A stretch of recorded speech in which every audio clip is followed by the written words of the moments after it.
자, 오늘은 진리의 성령님이란 제목으로 함께 우리가 은혜를 나누길 원합니다. 요즘에 그냥 어디 가든지 모이는 사람의 화두는 그냥 건강인 것 같아요. 전에는 뭐 나이 드신 어르신들이나 건강 얘기를 늘 한다 그랬는데, 요즘에는 젊은 사람들도 건강을 너무너무 얘기합니다. 식단도 그렇고 비타민도 그렇고 무슨 약이 어디에 좋고 어디가 나쁘고 너무나 잘 알아요. 그래서 이 건강에 대해서 너무나 관심이 많습니다. 근데 교회도 어느 때보다도 건강에 대해서 관심이 많은 시대를 지금 살아가고 있습니다. 건강한 교회, 이런 표현조차 과거에는 듣도 보지도 못한 표현입니다. 건강한 교회가 도대체 무엇일까? 건강한 교회가 어떤 교회일까요? 큰 교회, 작은 교회 물론 아니에요. 근데 사람들이 좋은 교회, 나쁜 교회, 건강한 교회, 뭐 허약한 교회, 또 하나님이 뭐 기뻐하시는 교회, 하나님이 뭐 기뻐하지 않는 교회, 이렇게 양쪽으로 양비론을 얘기하면서 항상 흑, 백 이렇게 얘기하는 것 같아요. 그런데 보여지는 것으로 이걸 얘기하기 때문에 문제가 있다고 봅니다. 큰 교회라고 작은 교회라고, 뭐 아름답게 지은 교회라고 건물 없는 교회라고, 또 보기에 막 집회가 있고 뭐 성장하는 모습이 있는 교회라고, 그렇지 않은 조용한, 어떻게 보면 죽어있는 듯한 교회라고, 우리는 평가할 수가 없는 거죠. 건강한 교회가 무엇이냐? 건강한 교회가 무엇이냐? 이 건강한 교회는, 저는 오늘 본문을 쭉 보면서 굉장히 빠른 결론을 하나 찾아냈습니다. 건강한 교회는 성령님께서 자유롭게 역사하시는 교회가 건강한 교회입니다. 여러분, 우리 인생의 건강이 뭡니까? 내 생각한 대로 몸이 움직여지는 사람이 건강한 사람이에요. 애들하고 이제 다리 묶고 운동회 뛸 때만 해도 잘 달리셨죠, 여러분? 근데 지금 이제 50 좀 넘으신 분들 축구 시키면요, 자꾸 넘어져요. 혼자 공도 안 왔는데 혼자 넘어져. 몸은 갔는데 다리가 못 따라왔대나요? 그리고 이제 뭐 우리 여성분들도 그러실 거예요. 전에는 분명히 이렇게 넘었는데 고무줄을 요만큼 높이 있는 걸 못 넘어가.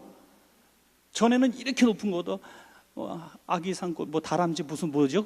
그거 뭐 하면서 캉충캉충 뛰었는데 요걸 못 뛰어. 그래서 속초 같은 데 가서 자, 뛰는 거 찍읍시다 하면요, 꼭 두 사람은 땅에 붙어 있어. 이 몸대로, 마음대로 몸이 움직여지지 않는 게 이제 건강에 문제가 생긴 거죠. 건강한 사람은 넘어지지도 않고요, 하고 싶은 대로 손발이 잘 움직이고 아주 조그만 것까지도 잘 만질 수 있어요. 그래서 손이 뾰족하다는 표현을 쓰는데, 요만한 조그만 부품도 잘 끼워 넣기도 하고, 꼬마들 건담 같은 거 만드는 거 보면요, 저는 보기만 해도 신기해요. 너무 조그만 것도 갖다 착착 붙이는 거 보면 너무 대단하거든요. 그러니까 건강하다는 것은 그렇게 조그만 것도 보고 조그만 것도 갖다 붙일 줄 알고, 손과 발이 마음대로 막 움직이고 생각한 게 막 빨리빨리 움직이는 게 건강하다는 거죠. 교회가 뭡니까? 교회는 성령 공동체거든요. 그러니까 성령님이 원하시는 대로 빨리빨리 성도들에게 전달이 되어지고, 성도들이 성령님의 음성대로 빨리빨리 즉각 순종하는 교회가 가장 건강한 교회인 줄로 믿습니다, 여러분. 그럼 건강하지 않은 교회는 어떤 교회냐? 뭐 관습이나 제도나 회의나 어떤 순서나 모든 것들이 제약이 많은데, 그 제약이 바로 사람이 다 제약이에요. 하나님은 성령을 통해서 교회를 움직이고 싶으신데, 이것을 방해하는 사람이 교회 밖이가 아니라 교회 안에 있는 성령님의 손과 발이 되어야 될 이런 교인들이라는 거죠. 이게 굉장히 아픈 얘기입니다.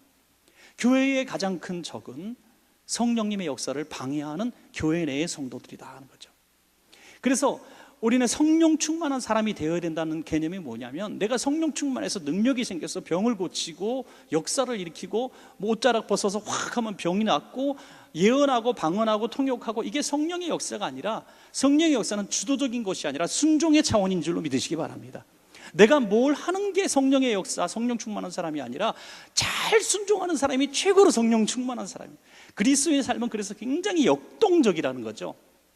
우리는 신의 뜻대로 하고 하는 사람이나 그냥 다 엇보려니 하는 사람이나 이게 아니라는 거죠. 우리는 굉장히 순간순간, 바울이 아시아를 향해서 복음을 들고 가려고 하는 것도 하나님의 뜻이었지만, 하나님이 유럽으로 가라 하실 때 아멘하고 순종하는 것도 하나님의 뜻이었습니다. 이게 바로 성령의 사람이 하나님의 일을 제약하지 않는 것입니다. 그래서 우리 교회가 건강한 교회가 되기 원해서는 우리 교회가 성령의 역사가 자유롭게 역사하시는 교회가 되어야 되는데, 이것은 성령님께 우리가 간절하게 기도하는 차원이 아니라 우리가 성령의 사람이 되기를 위해서 기도하는 차원이 되어야 될 줄로 믿습니다. 여러분, 목회자로부터 모든 성도님들이 성령의 사람이 되면 성령의 음성을 듣게 되고, 성령이 원하시는 교회가 무엇인지, 아니 교회라는 큰 공동체의 얘기보다 우리 성도들 개개인이 성령의 사람이 되어지면 우리 교회는 성령 충만한 교회가 될 줄로 믿습니다. 여러분, 그러므로 성령은 뭐냐?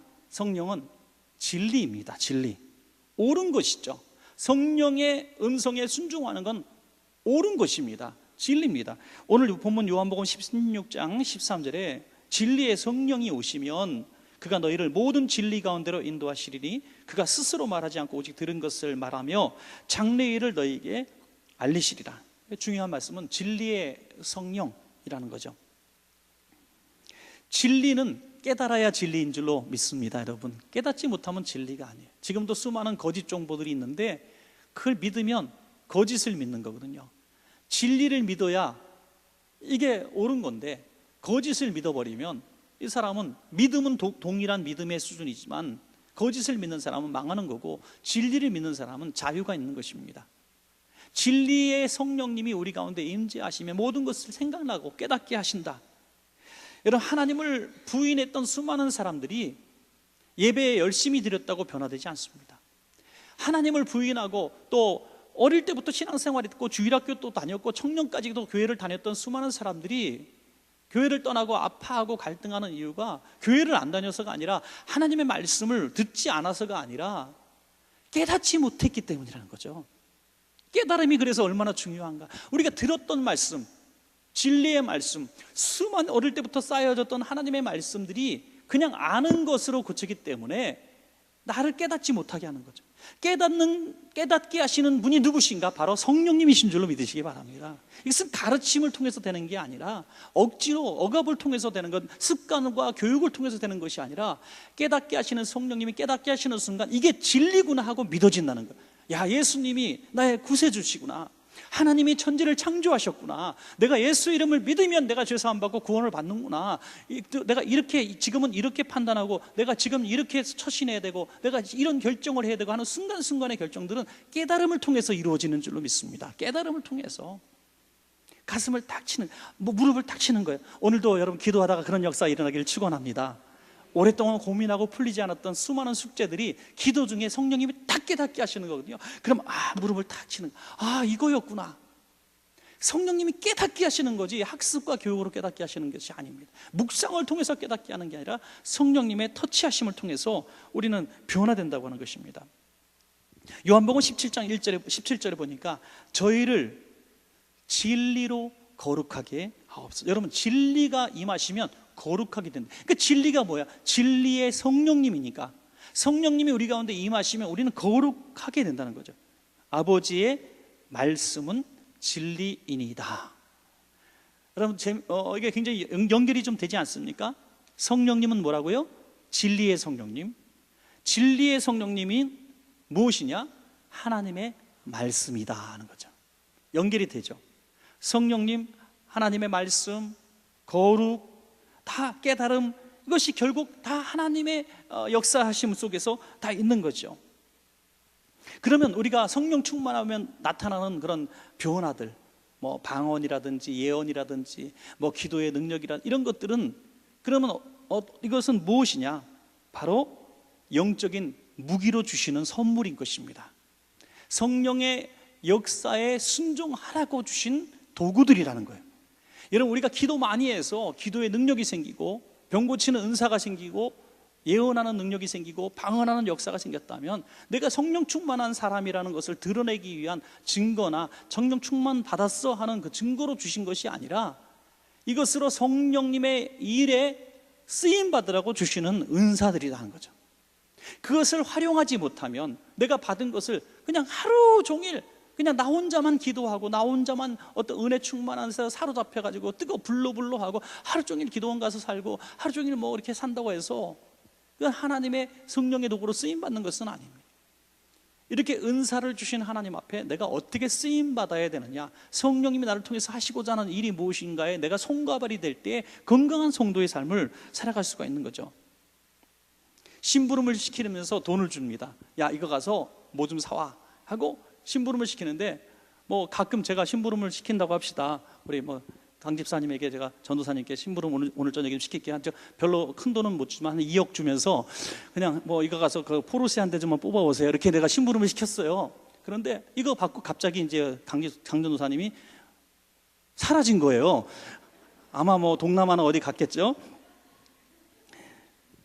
그리고선 내 돈이 생겼다고 마음 들었어요. 여러분, 제가 이게 뉴스에 뭐 자주 나오던 이런 스토리를 그냥 쉽게 얘기한 겁니다. 이 돈은 누구 돈이에요? 제 돈입니다. 그런데 심부름을 받은 사람은 그걸 사다가 갖다가 드리면 되는 거예요. 그런데 그 돈을 가지고 도망갔어요. 그럼 누구 돈이 돼요? 자기 돈이 되는 거예요. 자기 마음대로 쓰는 돈이 되는 거죠. 이게 횡령이라 그러는 거죠. 여러분, 하나님의 은사를 횡령하는 사람들이 얼마나 많은지 몰라요. 하나님이 주신 은사와 기회, 물질, 시간, 재능, 지식, 이런 많은 것들을 주셨는데, 나에게 좋은 공부를 시키시고, 나에게 좋은 직장을 주시고, 나에게 좋은 어떤 재능을 주시고, 시간과 기회들을 주셨는데, 이것은 온전히 나를 위해서, 나의 미래를 위해서만 쓰려고 하는 사람들은 횡령한 사람들이란 거예요. 하나님의 영광을 위해서 주신 심부름의 도구들인데 그걸 내가 사용하지 못하고 나를 위해서만 쓰기 위해서 몸부림을 친다면 이거 주님의 주신 은사를 횡령한 사람이에요. 내 것처럼. 그럼 어떤 일이 벌어지는가? 진리의 성령님에 사로잡힌 사람은 자유로운 삶을 살게 되는데, 거짓의 영에 사로잡힌 사람의 삶을 살게 되면 참담한 삶을 살게 되는 거예요.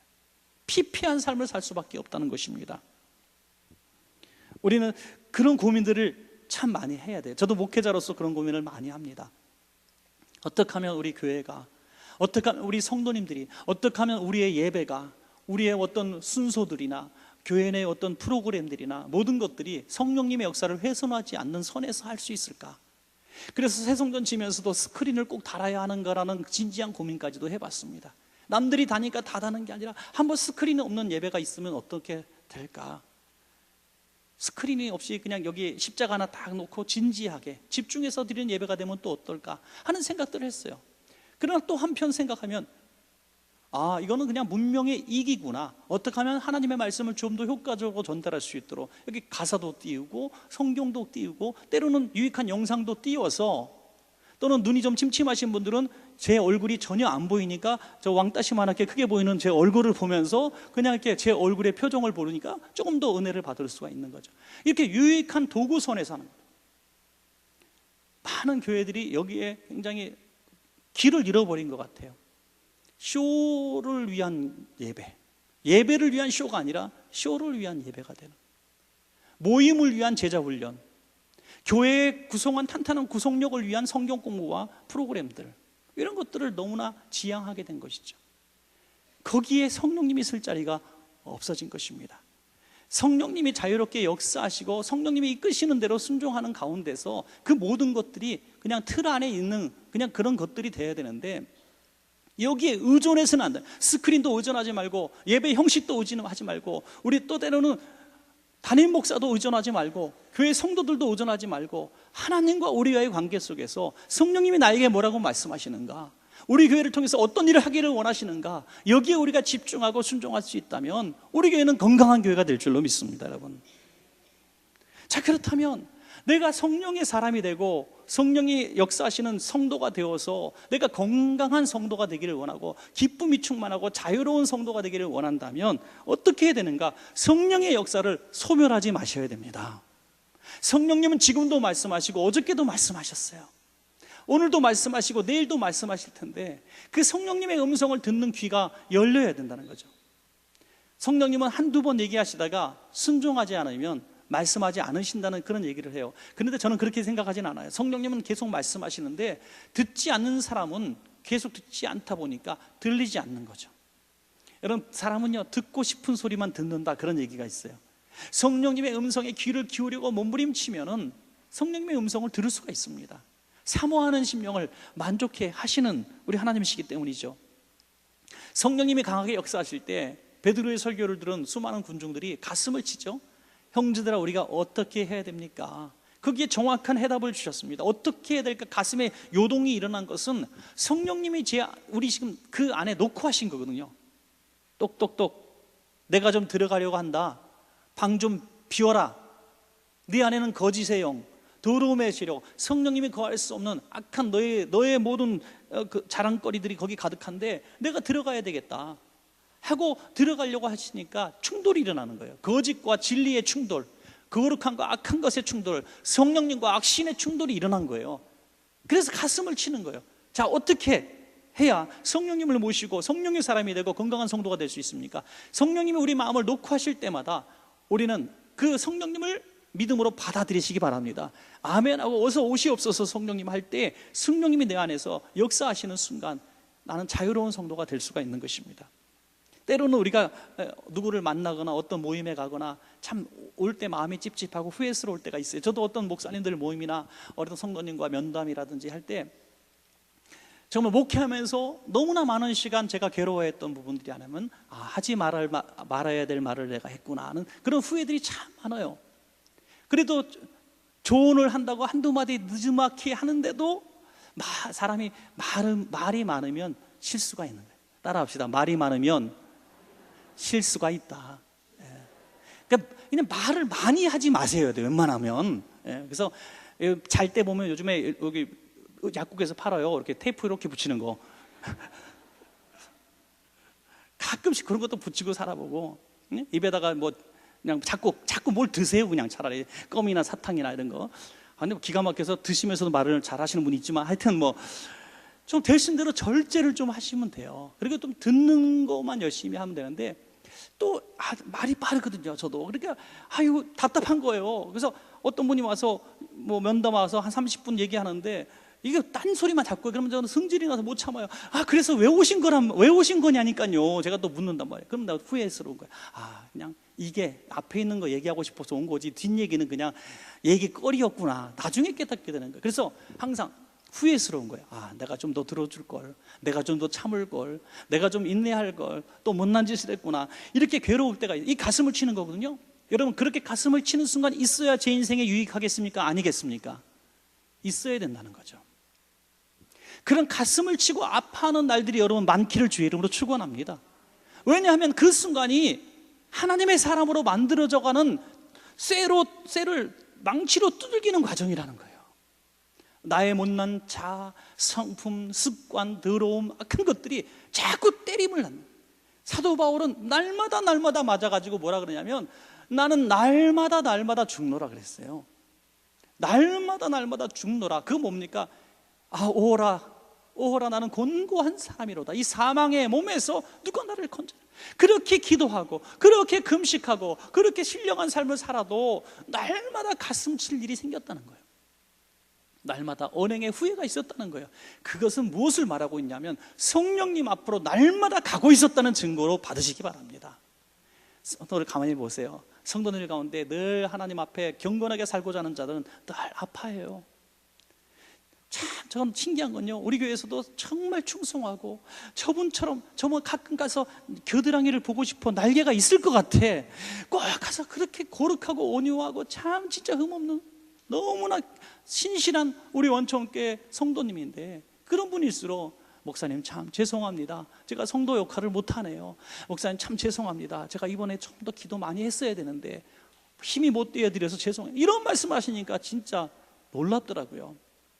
그런데 별거 하지 않은 사람들이 교회에 엄청난 기여를 한 것으로 착각하고 요청하는 게 많아요.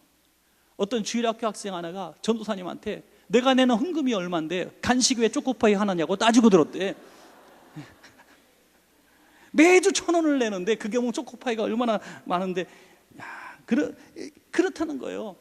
이 깨달음과 아픔이 없으니까, 내가 자꾸 살아가고 숨쉬는 자체가 하나님의 이루는 것을 깨닫지 못하니까 이 극단의 삶을 사는 거예요. 성령님 우리 삶에 놓고 하실 때 깨닫고 아파하시는 성도는 거룩함으로 나아가는, 진리 가운데로 나가는 성도가 되고, 이 아픔조차 묻어버리고, 아픔조차 느낄 수 없는 무감각한 이런 영적 무감각 속에 살아가는 성도들은 계속해서 하나님과 먼 삶을, 거짓된 삶을 살아가게 된다는 것입니다. 여러분, 설교를 들을 때 또는 기도할 때 갑자기 내 죄가 생각나고 나의 언행의 못난 모습이 생각나서 가슴이 저미어지고 내가 잘못 살았구나, 내가 잘못 내 인생을 허비했구나 하는 아픔 속에서 괴로워진다면 이것은 성령님이 여러분 가운데 다시 임재하시는 좋은 증거입니다.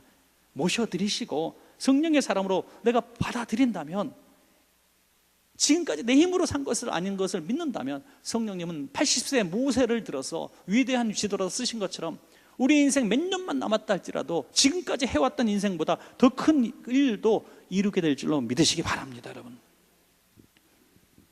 우리가 제일 큰 적은 뭐냐면 성령을 해방하는 내 자아거든요.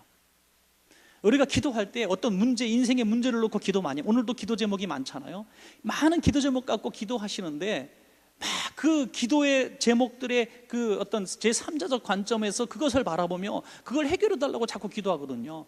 우리 집 앞에 뭐 문제가 해결되게 하고 대로가 나게 해달라고, 사업이 뭐 번창하게 해달라고, 이런 식의 기도들이거든요.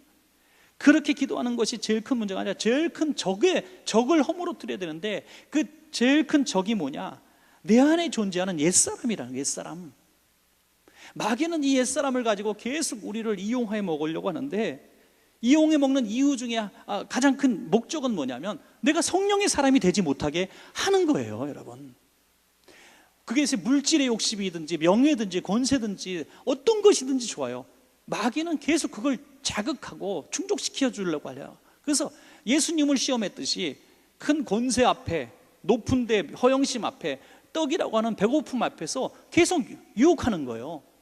예수님을 향해서도 그렇게 유혹했죠. 나를 위하는 존재인 것처럼. 여러분, 우리가 기도할 때 성령의 음성에 반대되는 것이 나를 위한 유혹의 손길로 다가오는 거, 이건 사단의 역사입니다. 예수님은 뭘로 물리치셨어요? 제가 제일 처음 해드린 말과 일맥상통하는 얘기예요. 기록되었을 때 하나님의 말씀으로 물리친 줄로 믿으시기 바랍니다. 말씀이 뭐예요? 말씀은 진리예요. 진리는 뭐냐? 성령님의 역사인 줄로 믿습니다.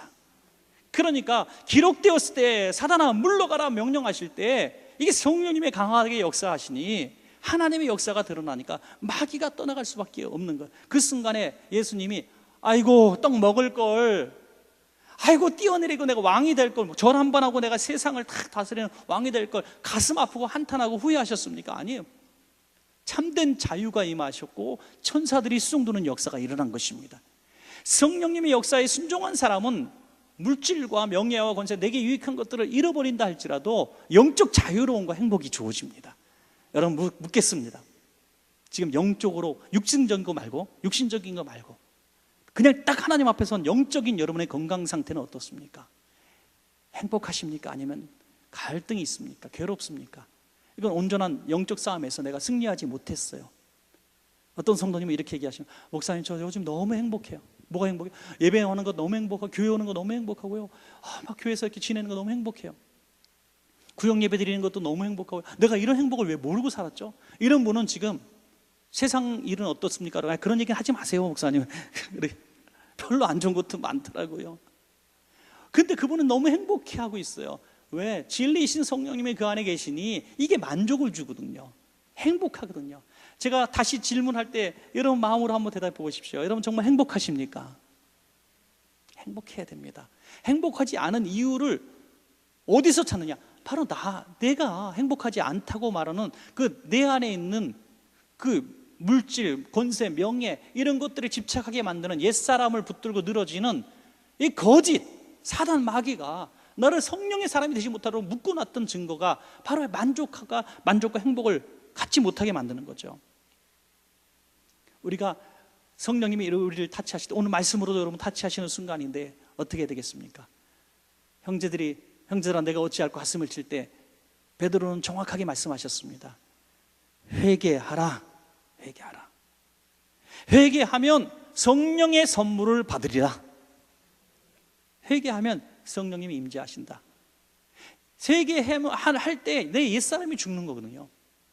내 옛사람이 회개할 때, 죽을 때, 내 자신의 옛사람을 부인하게 될 때, 십자가에 내 옛사람을 못 박아 죽일 때에 바로 성령님이 내 안에 선물로 주어져서 만족과 진리와 감격과 깨달음과 미래에 내가 어떻게 살아야 행복한 것인가를 쫙 보여주시는 것입니다.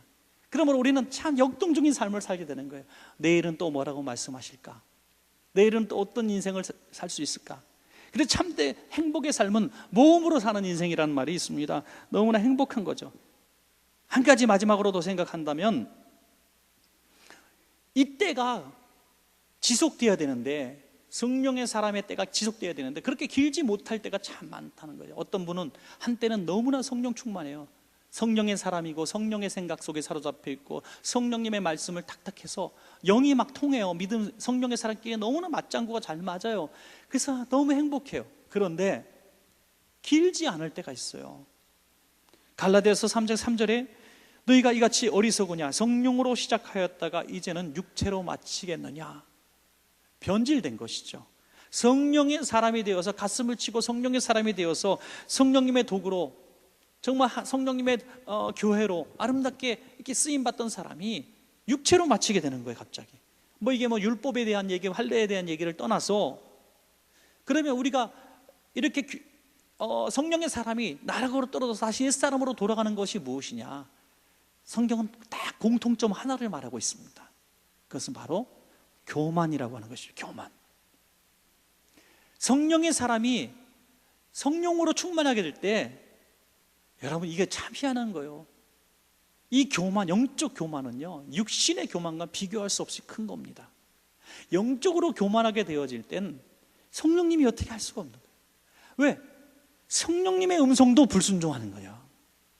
누구 사람의 말에 불순종하는 정도가 아니라 성령의 사람이었던 사람도 교만해지니까 천사도 마귀가 되는 것처럼 성령님의 음성을 거스르기 시작합니다. 그 순간에 타락하게 돼요. 사울 왕 같은 사람도 얼마나 겸손했습니까? 그런데 부귀영화가 주어지고 모든 것들이 편안한 삶을 지속되어질 때에 교만하게 되었습니다. 그래서 진리는 거짓말을 물리치는 가장 훌륭한 무기가 되고, 겸손은 성령님의 역사를 방해하고 우리를 망가뜨리는 교만을 물리치는 가장 큰 무기가 된다는 것입니다. 여러분, 말씀을 이제 정리하고 우리가 기도 제목으로 한번 삼기를 원합니다. 저는 예배가 또 말씀을 듣다가 찬양도 그랬으면 좋겠어요. 순간순간 교회 일도, 기관 일도, 어떤 목회도, 여러분 가정의 일도, 직장의 일도, 직업도 항상 그런 성령님의 역사에 민감하고 역동적으로 변화시킬 수 있는, 아시아를 목표로 했다가도 그 유럽으로 갈 수가 있듯이, 이를테면 우리 전도사님이 얼마나 기도 많이 하고 찬양을 준비하겠어요. 오늘 이렇게 딱 준비를 했단 말이에요.